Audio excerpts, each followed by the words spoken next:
الحمد لله نحمده ونستعينه ونستغفره ونؤمن به ونتوكل عليه ونعوذ بالله من شرور أنفسنا ومن سيئات أعمالنا من يهده الله فلا مضل له ومن يضلل فلا هادي له وأشهد أن لا إله إلا الله وحده لا شريك له وأشهد أن محمدا عبده ورسوله أما بعد فإن خير الحديث كتاب الله وخير الهدي هدي محمد صلى الله عليه وسلم وشر الأمور محدثاتها وكل محدثة بدعة وكل بدعة ضلالة وكل ضلالة في النار.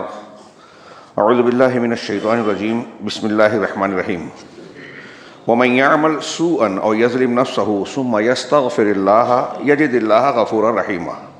وقال تعالى فاعلم أنه لا إله إلا الله واستغفر لذنبك وللمؤمنين والمؤمنات. محترم حاضرین، اللہ رب العالمین کے بے شمار احسانات اور شریعت اسلامیہ کی بہت ساری برکات میں سے ایک بہت بڑی برکت، بہت بڑا اللہ کا انعام یہ ہے کہ اسلامی شریعت نے ہمیں اور آپ کو روزمرہ کے معاملات میں ہر قسم کے نشیب و فراز میں انتہائی جامع اور بہترین دعائیں اور اذکار عطا فرمائے ہیں.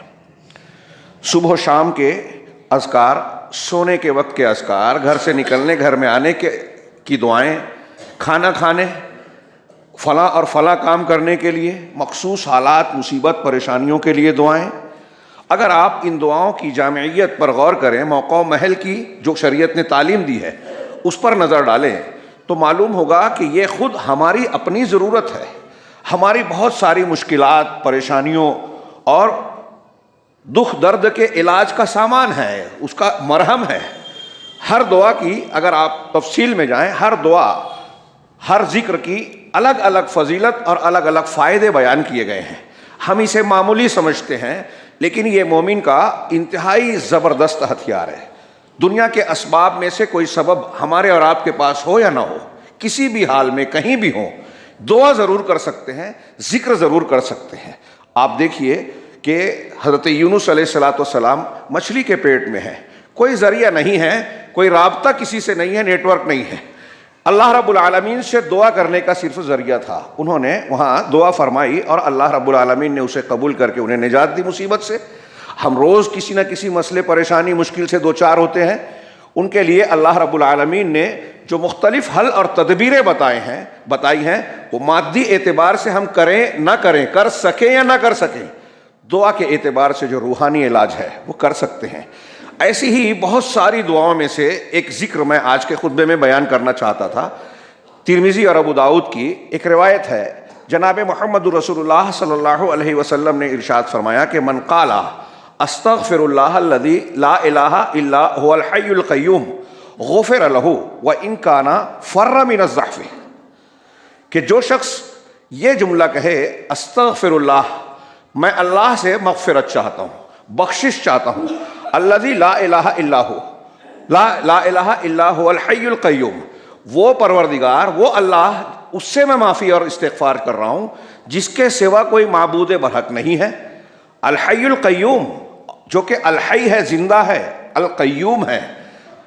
اگر یہ جملہ کہتا ہے وَأَتُوبُ إِلَيْهِ، اور میں اس کی طرف توبہ کرتا ہوں، استغفار کر رہا ہوں اور توبہ کر رہا ہوں اس اللہ سے جس کے علاوہ کوئی لائق عبادت نہیں ہے، جو زندہ ہے اور القیوم ہے، بذات خود قائم رہنے والا، پوری کائنات کو سنبھالنے والا.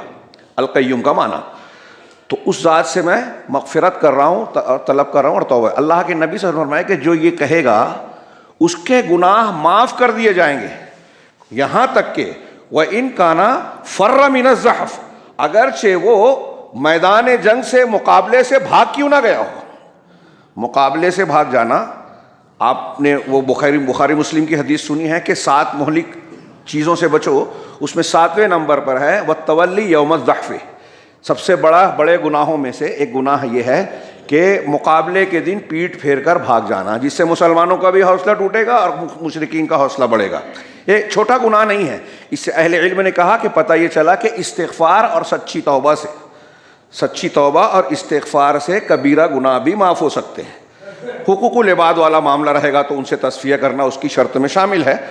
لیکن یہ کچھ لوگ کہتے ہیں بعض جو روایتیں آتی ہیں نماز کے درمیان کے گناہوں کا کفارہ ہے، جمعہ کے درمیان کا، یہ صغیرہ گناہوں کا کے تعلق سے ہے، جیسا کہ حدیث میں موجود ہے اجتنبت الکبائر، جب کبیرہ گناہوں سے بچا جائے تب یہ کفارہ ہوں گے. تو کبیرہ معاف نہیں ہوگا ان کفارات سے، لیکن توبہ اور استغفار ایسی صفائی کا سامان ہے گناہوں کی کہ کبیرہ گناہ بھی صاف ہو جاتے ہیں. استغفار اور توبہ اس کی بڑی فضیلت ہے. یہ دونوں مترادف بھی استعمال ہوتے ہیں، اور جب اکٹھا آتے ہیں تو استغفار کا معنی یہ ہوتا ہے کہ جو گناہ ماضی میں ہم سے ہو چکا ہے پروردگار اسے صاف کر دے، ڈھانپ دے، اس کی سزا مت دے. اور توبہ کا مطلب یہ ہوتا ہے کہ مستقبل میں ہمیں اپنے دین اور صحیح راستے پر قائم رکھ، میں تیری راستے کی طرف رجوع کرتا ہوں. علامہ ابن قیم نے تفصیل سے کچھ مثالیں دے کر ایک مسافر کی کہ اگر آپ کسی منزل پر جانا چاہتے ہیں اور اس منزل کی بجائے کسی اور راستے کی طرف چلے گئے، بھٹک گئے، تو اس راستے سے آپ کو جب صحیح منزل پر پہنچنا ہے تو واپس لوٹنا ہوگا. تو جو راستہ آپ نے اختیار کیا ہے اسے چھوڑنا یہ استغفار ہے، غلط راستے کو چھوڑ دیا. اور جس راستے پر اب چلنا ہے، واپس لوٹنا ہے، وہ توبہ ہے. یعنی غلط راستے سے، گناہ سے آپ پلٹ رہے ہیں، یہ مفارقت، یہ استغفار ہوا. اور صحیح راستے پہ آپ چلنے جا رہے ہیں، یعنی اب اس پر قائم رہیں گے، پلٹ رہے ہیں، یہ توبہ ہے.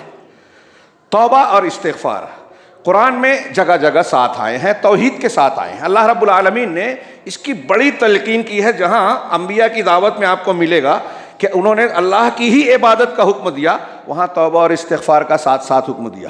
میں نے سورہ ہود کی ایک آیت پڑھی تھی آپ کے سامنے، نہیں پڑھی. کہا اللہ نے حضرت ہود علیہ السلام نے، اور دوسرے انبیاء کی دعوت میں بھی یہ جملے ملیں گے، اللہ تعبدوا الا اللہ انی لکم منہ نذیر و بشیر، کہ تم اللہ کے سوا کسی کی عبادت نہ کرو، نہ عبادت کرو مگر صرف اللہ کی، میں اللہ کی طرف سے تمہیں ڈرانے والا اور بشارت دینے والا ہوں. اس کے فوراً بعد کہا وَأَنِ اسْتَغْفِرُوا رَبَّكُمْ ثُمَّ تُوبُوا إِلَيْهِ، اور یہ کہ تم اپنے پروردگار سے مغفرت طلب کرو اور پھر اس کی طرف توبہ کرو.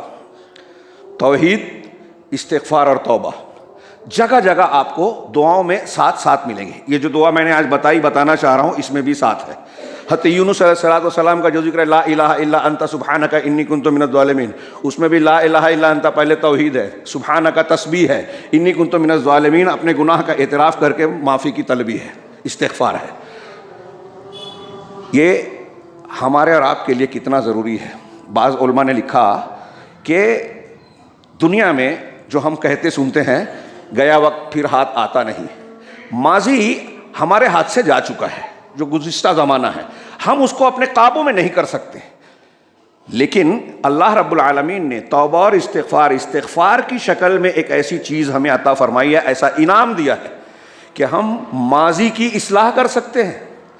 جو زمانہ گزشتہ میں ہم نے غلطیاں کی ہیں، خطائیں کی ہیں، بھول چوک اور کوتاہیاں ہوئی ہیں، سچی توبہ اور استغفار کے ذریعے سے، استغفار خاص طور سے استغفار کے ذریعے سے آپ اپنا ماضی سدھار سکتے ہیں.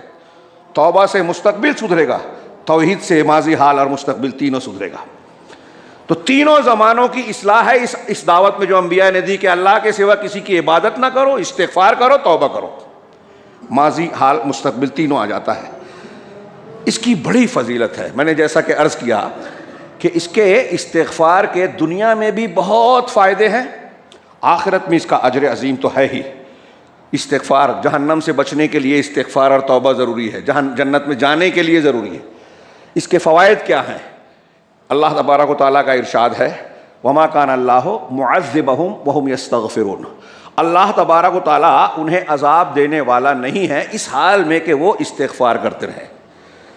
مشرکین مکہ نے جب عذاب کا مطالبہ کیا، سورہ انفال میں ہے غالباً یہ، سورہ انفال میں تو یا سورہ اعراف میں، تو اللہ رب العالمین نے دو جواب دیا کہ ایک تو یہ کہ جب تک آپ اے رسول ان کے درمیان موجود ہیں اللہ ان کو عذاب نہیں دے گا، ایک نبی کا وجود عذاب سے رکاوٹ ہے، اور دوسرا استغفار عذاب سے رکاوٹ ہے. صرف اس ایک آیت اور اس ایک فائدے کو نظر میں رکھیے، اور آج مسلمانوں کے مجموعی حالات پر پوری دنیا میں جو ان کو بیت رہی ہے اس پر غور کیجئے. عذاب کسی کیفیت ہر جگہ ہے.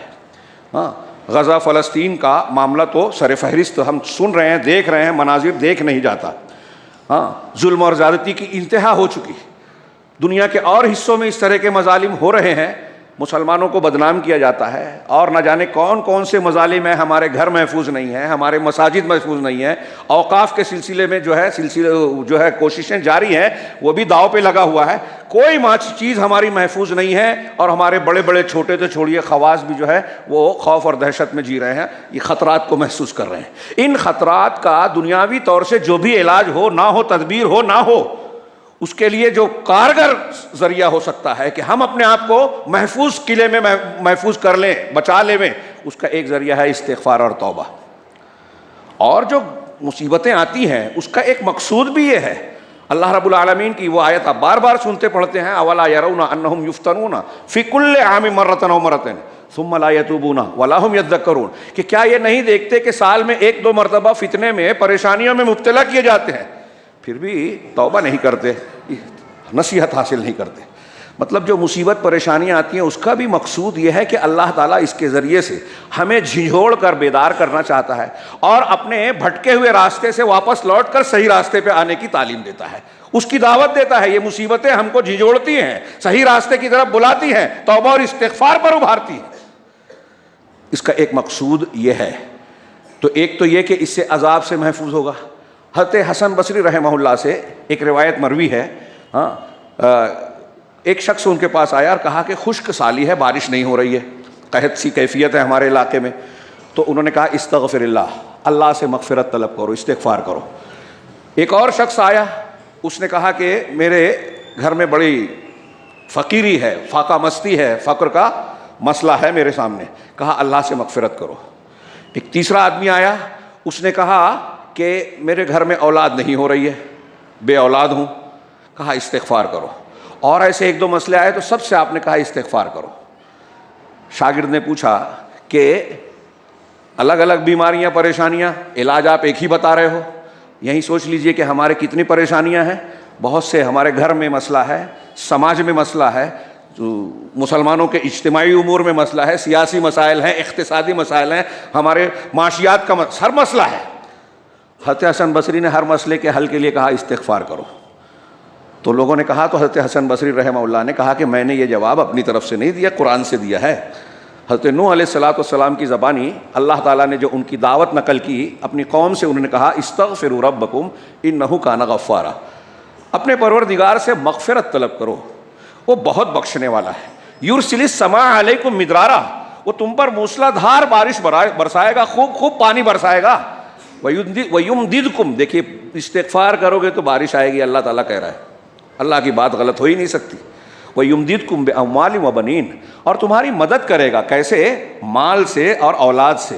گھر میں بچہ پیدا نہیں ہو رہا ہے، استغفار کرو، حضرت حسن بصری نے کہا، یہ قرآن کی آیت کہہ رہی ہے۔ اللہ سے، تو اپنے پروردگار سے مغفرت طلب کرو گے تو وہ تمہارے مال سے مدد کرے گا، اولاد سے مدد کرے گا، مال بھی ملے گا، اولاد بھی ملے گی۔ وَيُمْدِدْكُمْ بِأَمْوَالٍ وَبَنِينَ وَيَجْعَلْ لَكُمْ جَنَّاتٍ وَيَجْعَلْ لَكُمْ أَنْهَارًا، تمہارے لیے باغات اور نہریں جاری کر دے گا، ہماری زبان میں کہہ لیے تم کو کارخانے دے دے گا۔ باغات اس وقت کی نعمت تھی، ذریعہ آمدنی تھا، ایک بہت بڑی جائیداد پراپرٹی تھی۔ تو اللہ رب العالمین کہہ رہا ہے کہ باغات دے گا اور نہریں جاری کر دے گا، کیسے؟ استغفار کرو گے۔ استغفار کے اتنے یہ دنیاوی فائدے ہیں، دنیا کے فائدے ہیں۔ اس کا دوسرا مطلب یہ ہوا، الٹا معنی مفہوم اور دوسری بہت سی دلیلوں سے بھی واضح ہے کہ اگر ہم استغفار نہیں کرتے، گناہ پر گناہ کیے جاتے ہیں، توبہ نہیں کرتے، شرمندہ نہیں ہوتے، رب العالمین سے ڈرتے نہیں ہیں، تو مصیبتیں ہمارا گھر دیکھیں گی، عذاب آئے گا، اللہ تعالیٰ کے تازیانے برسیں گے۔ وہ بڑی سپر پاور اور بڑی بڑی طاقتیں تو چھوڑیے، چھوٹی چھوٹی طاقتیں ہمیں نقصان پہنچائے گی۔ کوئی بھی ہمیں نقصان پہنچا سکتا ہے، اللہ رب العالمین کی حفاظت اور رحمت نہیں ملے گی اگر ہم گناہوں میں آگے بڑھ جائیں۔ ہم مسلمانوں کی سب سے بڑی مصیبت ان کے گناہ ہی ہے، اور گناہ میں سر فہرست شرک ہے، عقیدے کی خرابی ہے، کفر ہے، دین کے سلسلے میں شک شبہ، پھر غلط منہج اور بدعت ہے، پھر اس کے بعد کبائر اور دوسرے سارے۔ کون سا گناہ آج مسلمانوں میں نہیں ہے کثرت کے ساتھ؟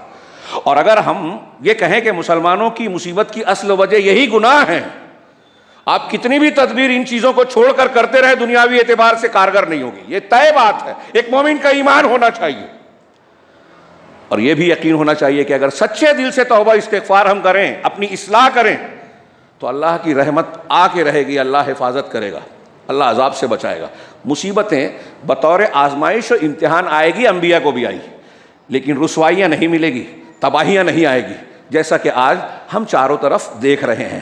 استغفار کی اہمیت کا اندازہ آپ اس سے بھی لگائیے کہ انبیاء کرام علیہم الصلاۃ والسلام کتنا, کیا سب سے اونچا مرتبہ تمام انبیاء, لیکن آپ قرآن میں جن انبیاء کا ذکر ہے, حدیثوں میں ذکر ہے اور ان کی دعاؤں کا ذکر ہے, آپ ضرور پائیں گے شاید ایک بھی نبی نہیں ملے گا جس کی دعا میں توبہ اور استغفار کا تذکرہ نہیں ہے, حالانکہ وہ بخشے بخشائے ہیں. تمام انبیاء, ربنا ظلمنا, حضرت آدم علیہ الصلوۃ والسلام کی دعا مشہور ہے, ربنا ظلمنا انفسنا وان لم تغفر لنا وترحمنا, دیکھیے استغفار ہے.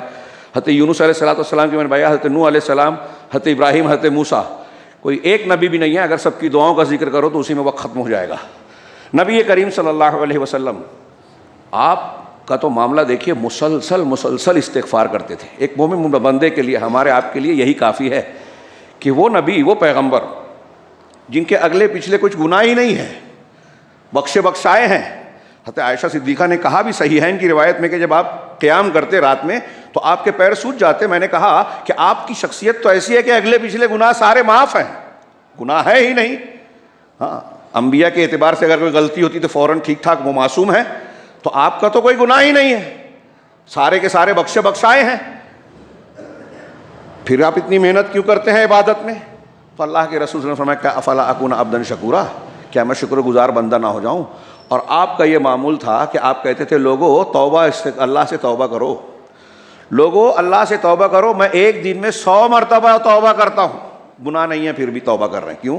اگر گناہ ختم ہو گیا, آپ توبہ استغفار کریں تو درجات بلند ہوں گے, نعمتیں ملے گی, ثواب ملے گا. اللہ کے نبی صلی اللہ علیہ وسلم کے تعلق سے صحابہ کہتے ہیں, حضرت ابن عمر کہتے ہیں کہ ہم لوگ ایک ایک مجلس میں اللہ کے رسول صلی اللہ علیہ وسلم کے استغفار کے کلمات گنتے تھے تو 100 مرتبہ 70 مرتبہ الگ الگ روایتوں میں ہے آپ کرتے تھے.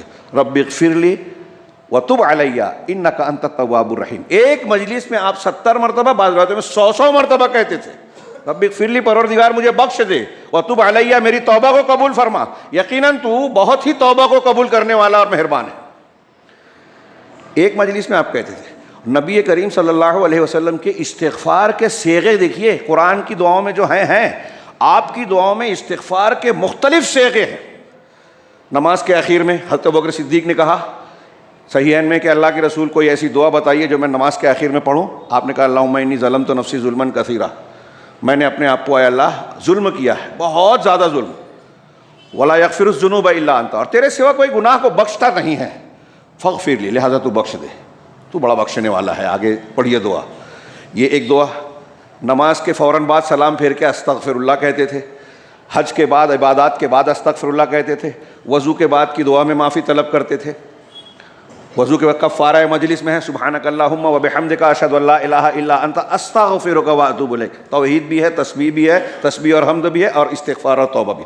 غور کیجیے آپ کہ یہ اتنے سارے صیغے, اور اللہ کے نبی صلی اللہ علیہ وسلم بخشے بخشائے ہیں, پھر بھی آپ 100 مرتبہ ایک مجلس میں جو استغفار کر رہے ہیں. ہمیں کتنی ضرورت ہے, اور سچے دل سے. اسی میں ایک صیغہ یہ ہے جو میں نے آج بیان کرنا چاہتا ہوں. اللہ کے رسول فرمایا کہ جو یہ کہے گا استغفر اللہ الذی لا الہ الا ہو, میں اللہ کی پناہ چاہتا ہوں, اللہ تبارک و تعالیٰ کی مغفرت چاہتا ہوں, بخشش چاہتا ہوں, وہ اللہ جس کے سوا کوئی لائق عبادت نہیں ہے. اب یہاں ایک بات یہ بھی یاد رہے کہ اس کی ساری برکات کے لیے اس کی شرطیں بھی ضروری ہے. توبہ استغفار کے لیے دو تین بنیادی باتیں ہیں کہ آدمی جس گناہ سے توبہ کر رہا ہے اس سے اپنے آپ کو نکالے, چھوڑے وہ گناہ, اور آئندہ نہ کرنے کا پکا ارادہ رکھے, عزم رکھے, اصرار نہ کرے. کہ ولم یصروا علی ما فعلوا, توبہ کے بیان میں قرآن کی ایک آیت کا ٹکڑا ہے کہ جو کام کر رہے ہیں اس میں اصرار کرنے اڑنے والے نہ ہو. آپ اگر توبہ کر رہے ہیں, زبان سے کہہ رہے ہیں کہ میں اللہ سے توبہ کرتا ہوں, استغفار کرتا ہوں, لیکن وہ گناہ جو جس سے توبہ کر رہے ہیں وہ کرتے جا رہے ہیں, دل میں ہے کہ ابھی 1 گھنٹے بعد 2 گھنٹے بعد یہ جب موقع ملے گا پھر کروں گا, تو آپ جھوٹے ہیں, جھوٹ بول رہے ہیں اللہ سے کہ میں توبہ کر رہا ہوں. جب آپ کہہ رہے ہیں تو آپ کا پکا ارادہ ہونا چاہیے گناہ کو چھوڑ کر کہ گناہ دوبارہ نہیں کروں گا. آپ نے سچی توبہ کر لی, اس کے بعد اگر وہ گناہ پھر سے سرزد ہو گیا پھر سے توبہ کریں گے. بخاری وغیرہ کی روایت ہے کہ ایک بندہ گناہ کرتا ہے اللہ تبارک و تعالیٰ کہتا ہے، اور پھر گناہ کے بعد وہ کہتا ہے کہ اذنبت ربی، کہ اللہم اغفر لی، اے اللہ مجھے بخش دے. تو بندہ اللہ رب العالمین فرشتوں سے کہتا ہے اذنب عبدی، ہاں میرے بندے نے گناہ کیا. وَيَعْلَمُ أَنَّ لَهُ رَبًّا يَغْفِرُ الذُّنُوبَ، اور یہ جانتا ہے، یقین رکھتا ہے کہ اس کا ایک پروردگار ہے جو گناہوں کی بخشش کرتا ہے. اس نے مجھ سے بخشش طلب کی، تم گواہ رہنا میں نے اسے معاف کر دیا. پھر وہ گناہ کر بیٹھتا ہے بعد میں، اللہ تعالیٰ اللہ سے پھر کہتا ہے مغفرت کر. پھر ویسے ہی اللہ تعالیٰ فرشتوں سے کہتا ہے میرے بندے نے پھر گناہ کیا، پھر مغفرت کی. وہ جانتا ہے کہ اس کا رب ہے جو پکڑتا بھی ہے اور معاف بھی کرتا ہے، تم گواہ رہو میں معاف کرتا ہوں. تیسری مرتبہ پھر کہتا ہے، پھر مغفرت طلب کرتا ہے. اللہ تعالیٰ پھر اس بات کو دہرانے کے بعد کہتا ہے کہ میں نے اسے معاف کیا اور تم گواہ رہو، جب تک وہ ایسا کرتا رہے گا میں معاف کرتا رہوں گا. اللہ تبارک و تعالیٰ ان اللہ یقبل التوبۃ عن عبادہ ما لم یغرغر، جب تک جان گلے میں نہ اٹک جائے اس وقت تک اللہ توبہ قبول کرتا ہے. جب تک قیامت کے آثار نمودار نہ ہو جائیں اس وقت توبہ کا دروازہ کھلو ہوگا. یہ عام طور سے پوری دنیا کے لیے اور خصوصی طور سے ہم سب کے لیے، جب تک موت کے آثار نہ آ جائیں توبہ کا دروازہ کھلا ہے.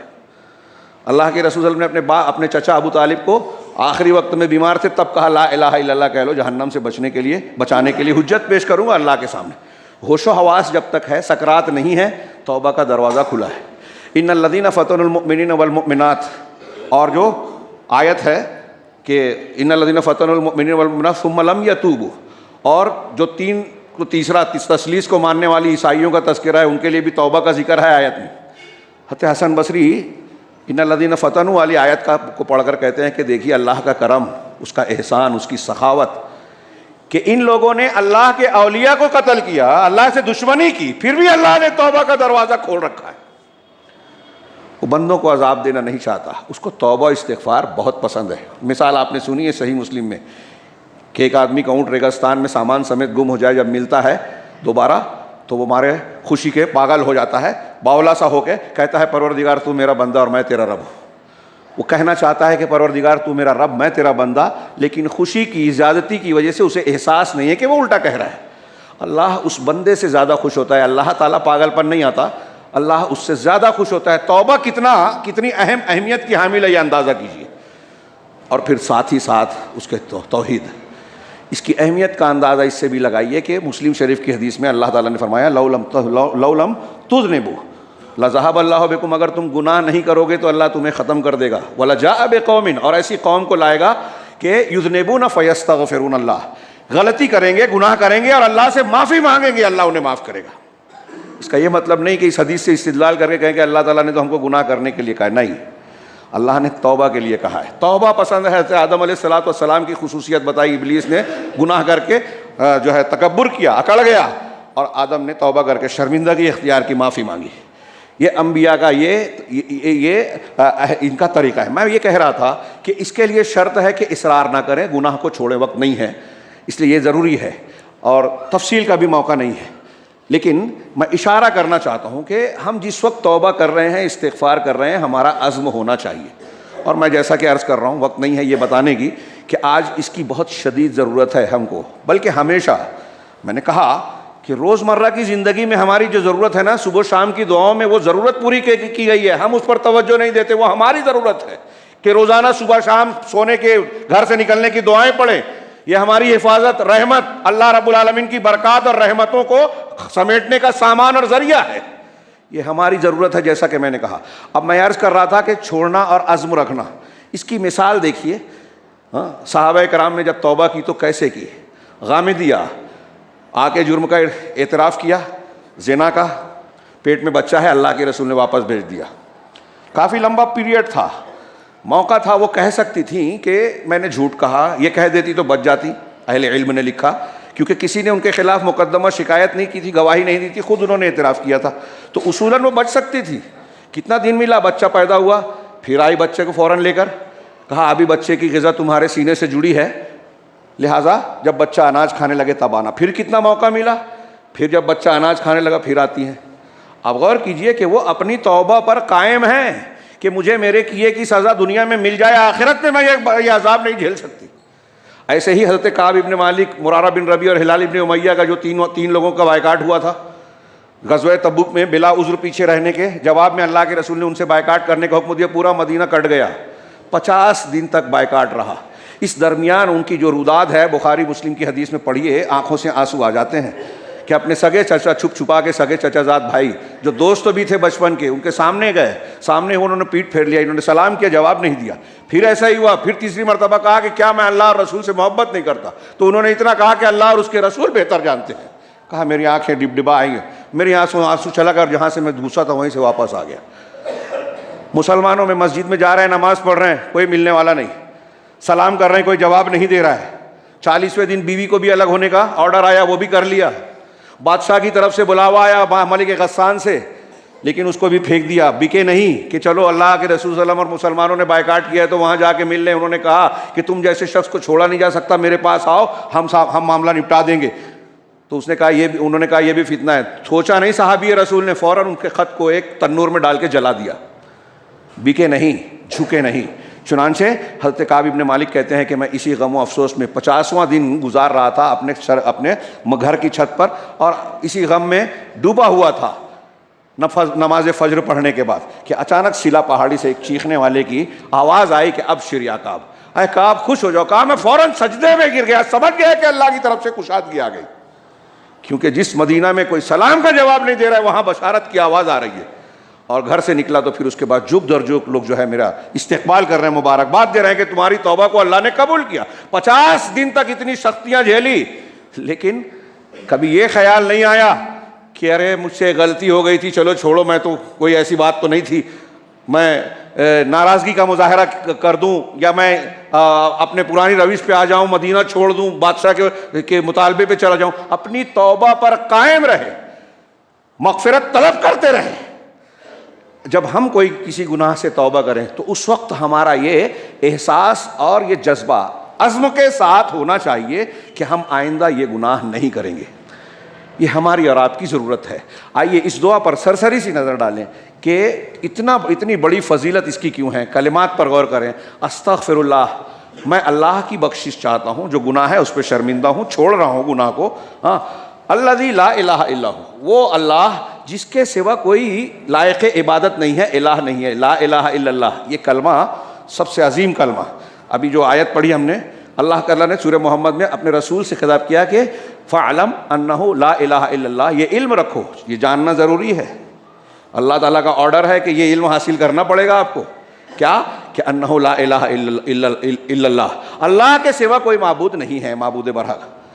توحید کا کلمہ سب سے اعلیٰ، ساتوں زمین ساتوں آسمان اور ان میں موجود اللہ کے سوا ساری چیزیں ایک پڑھنے میں رکھی جائیں، لا الہ الا اللہ، دوسرے پڑھنے میں لا الہ الا اللہ کا وزن بھاری ہوگا۔ سب سے عظیم ثنا، سب سے بہترین کلمہ، سب سے زیادہ پسندیدہ کلمہ لا الہ الا اللہ، اس کو وسیلہ بنایا۔ اور پھر آگے کہا الذی لا استغفر اللہ الذی لا الہ الا ہو، الحی القیوم۔ یہ پورے اس میں سے ایک نام اللہ کے اسماء حسنہ میں سے 2 عظیم الشان نام ہے۔ بعض علماء کہتے ہیں کہ یہ دونوں اللہ کا وہ اسم اعظم ہے کہ جس کے ذریعے سے دعا مانگی جائے تو اللہ قبول کرتا ہے، رد نہیں کرتا۔ کیوں؟ اس لیے کہ الحی القیوم میں اللہ رب العالمین کی جتنے اسماء حسنہ اور صفات علیہ ہیں سب کا معنی سمٹ جاتا ہے۔ اللہ الحی ہے، زندہ ہے، ہم بھی زندہ ہیں، بہت سی مخلوق زندہ ہیں، لیکن 2 بنیادی فرق ہے۔ ایک تو ہماری زندگی اللہ کی دی ہوئی ہے، اللہ کی زندگی کسی کی دی ہوئی نہیں ہے، مختصر میں بیان کر رہا ہوں۔ دوم یہ کہ اللہ کی زندگی کامل ہے اور ہماری زندگی انتہائی ناقص ہے۔ زندگی چلنے پھرنے، اور ہم پہلے نہیں تھے، اب ہیں، پھر نہیں ہوں گے۔ ہم زندہ ہیں، نیند بھی آتی ہے، اونگ بھی آتی ہے، غفلت بھی ہوتی ہے۔ ہماری صلاحیتیں، ہمارا دیکھنا، ہمارا سننا، ہمارا چلنا پھرنا، کسی چیز کی طاقت کے ساتھ اٹھانا، کسی کام کی قدرت رکھنا، یہ انتہائی معمولی قسم کی ہے۔ 40-50 کلو 100 کلو اٹھا سکتے، اس سے زیادہ نہیں، 200 نہیں، یہ معمولی سی، تھوڑی دور جا کے ہماری قدرت ختم ہو جاتی ہے۔ اور اللہ رب العالمین کی قدرت، اللہ کا دیکھنا، اللہ کا سننا، یہ کہیں بھی کوئی کمی نہیں رکھتا۔ کائنات کی کوئی آواز ایسی نہیں ہے جو وہ سنتا نہیں ہے۔ کائنات کی کوئی شے ذرہ برابر یا ہوا میں تحلیل جو ہمیں نظر نہیں آ رہی ہے ایسی نہیں ہے جو اللہ دیکھتا نہیں ہے۔ کائنات کا بال برابر اور اس سے چھوٹی چیز کوئی پانی میں ہو، پہاڑ کے اندر ہو، تہہ میں ہو، ہواؤں میں ہو، فضاؤں میں ہو، ہمارے جسم کے اندر ہو، درخت کی جڑوں میں ہو، اللہ سے چھپی ہوئی نہیں ہے ایک لمحے کے لیے بھی۔ یہ سب اس کی زندگی کے ایک کامل ہونے کے حصے ہیں۔ زندگی میں جو صلاحیتیں ہوتی ہیں وہ پوری کی پوری ہے، اور اللہ کی زندگی ہمیشہ سے ہے، ہمیشہ، نہ اس کی کوئی ابتدا ہے نہ انتہا ہے، ہم اس کو سمجھ نہیں سکتے. ہاں یعنی اللہ کی کب سے ہے، اس کی ایسے اس زمانے سے ہے جس کی کوئی ابتدا ہے ہی نہیں، وہ ہماری عقل میں سمجھ میں نہیں آئے گا، ٹائم لیس. ہاں ایسے ہی انتہا میں کوئی انتہا نہیں ہے، کوئی خاتمہ نہیں ہے، اللہ رب العالمین ہمیشہ رہنے والا ہے، یہ اس کی زندگی ہے. الحی، اللہ نے قرآن میں کہا وتوکل علی الحی الذی لا یموت، الحی پر توکل کیجئے جس کو موت نہیں آنی، جس کو موت نہیں آنی ہے. اب جتنے کو بھی دنیا میں پوجا جاتا ہے اللہ کے سوا، سب کو موت آ گئی یا موت آنی ہے، یا جمادات ہیں، نباتات ہیں، حیوانات ہیں، کائنات کی کوئی چیز ہے، انبیاء ہیں، اولیاء ہیں، سب کو موت آنی ہے. صرف اللہ کی شان ہے کہ موت نہیں آتی. اللہ لا الہ الا ہو الحی القیوم، آیت الکرسی میں دلیل کے طور پر پیش کیا کہ اللہ کے سوا معبود برحق کیوں کوئی نہیں، وہی الحی القیوم ہے، اسے نیند اور روگ نہیں آتی، یہ اس کی حیات اور قیومیت کا کمال ہے. تو الحی میں اللہ کی تمام ذاتی صفات آتی ہیں. اگر ذاتی صفات دیکھنا، سننا، قدرت رکھنا، علم رکھنا، کلام کرنا، ان میں سے کسی میں کمی آ گئی تو حی ہونے میں کمی ہوگی، کوئی کمی نہیں ہے. القیوم، القیوم کا معنی کیا جاتا ہے القائم بنفسہ بذاتہ والمقیم لغیرہ، وہ ذات جو بذات خود قائم ہے اور دوسرے کو قائم رکھنے والی، سنبھالنے والی. پوری کائنات کو اللہ سنبھالے ہے، ایک لمحہ کے لیے اللہ رب العالمین چھوڑ دے تو سب تباہ ہو جائے. سورج، چاند، ستارے، کہکشائیں، گلیکسیز، آپ، ہم، حیوانات، جمادات، ایک ایک کی غذا جس کو ہم نہیں جانتے، ساری چیزوں کو اللہ رب العالمین دیکھ رہا ہے، سنبھال رہا ہے اور سب کے انتظامات کر رہا ہے. القیوم کے معنی میں اگر تفصیل میں جائیں یہ سارے معنی داخل ہیں کہ پوری کائنات اس کی محتاج ہے، وہ کسی کا محتاج نہیں، پوری کائنات کو وہ سنبھال رہا ہے. اب بتائیے کہ اس نام کا وسیلہ لگا کے استغفار کر رہا ہے بندہ. وسیلہ لگانے میں جو جائز وسیلے ہیں، اللہ کے اسماء حسنی اور صفات علیہ کا وسیلہ قرآن اور حدیث کی دعاؤں میں آپ کو ملے گا. جیسے اس دعا میں ہے کہ استغفر اللہ الذی لا الہ الا ہو الحی القیوم، کہ اس اللہ تبارک و تعالی، اس ذات کے ذریعے سے میں مغفرت مانگ رہا ہوں، اس سے مغفرت طلب کرتا ہوں جس کے سوا کوئی معبود برحق نہیں ہے. وہ الحی ہے، حیات کاملہ والا ہے. وہ القیوم ہے جو بذات خود قائم ہے، پوری کائنات کو سنبھال رہا ہے. وہ اتوب الیہ، اور اسی کی طرف پلٹتا ہوں. ہم سب کو اس کی شدید ضرورت ہے، دنیا کے مسائل کے حل کے لیے بھی اور آخرت میں کامیابی کے بھی لیے. اللہ تبارک و تعالی ہم سب کو اپنے گناہوں سے معافی طلب کرنے کی توفیق عطا فرمائے، اور پروردگار اسے قبول بھی فرمائے، اور دنیا اور آخرت کے ہر قسم کے عذاب سے ہمیں آپ کو محفوظ رکھے. اقول قولی ھذا واستغفر اللہ لی ولکم سائر المسلمین، وصلی اللہ علی نبینا محمد. بارک اللہ لنا ولکم فی القرآن المجید ونفعنا وإیاکم بالآیات والذکر الحکیم، انہ تعالی جواد کریم ملک بر رحیم.